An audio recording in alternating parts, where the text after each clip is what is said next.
sobat, masih bersama channel saya. Jangan lupa di like, subscribe, serta sahabat motor venture. Kita sekarang berada di Muara Kasih, Taman Nasional Bukit Barisan Selatan, Kebun Perahu. Nanti kalau sudah new normal berlaku, bisa masuk persiapan. Tadi saya lihat di pos, persiapan new normal, baru nanti bukan lagi normal. Jadi ini izin sebentar untuk melihat persiapan new normal saja. Nusa Dewa tuh dari Lombok meninggal.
Bumi perkemahan, bisa tempat kemah-kemah tuh.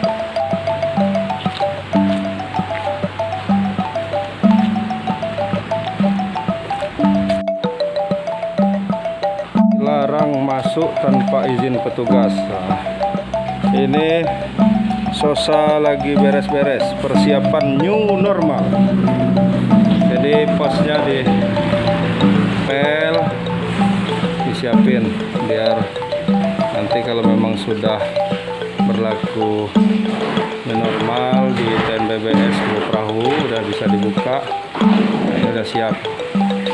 Sejarah kawasan TNBBS tahun 1935, kawasan Bukit Barisan Selatan ditetapkan sebagai Suaka Marga Satwa melalui Besluit van der Governor Generaal van Netherlands Indi nomor 48 dengan nama Subsel berdasarkan surat pernyataan Menteri Pertanian tahun 1992 tanggal 9 Oktober. Kawasan ini ditetapkan sebagai Taman Nasional Bukit Barisan Selatan, luas kurang lebih 356.800 hektar berdasarkan keputusan Menhub nomor 71 tanggal 15 Februari 1960. Cagar alam laut Bukit Barisan Selatan 21.600 hektar masuk dalam pengelolaan TNBBS. Bulan Juli 2004, TNBBS ditetapkan sebagai Cluster Natural World Heritage Site tapak warisan kawasan alam dunia dengan nama Tropical Rainforest Heritage of Sumatera oleh UNESCO. Spesies kunci NBBS gajah Sumatera, Elephant maximus sumatranus, harimau Sumatera, Panthera igris, tigris sumatrae, badak Sumatera, Dicerorhinus sumatrensis. Itu resort Balik Bukit, Taman Nasional Bukit Barisan Selatan. Resort Balik Bukit sedang persiapan new normal.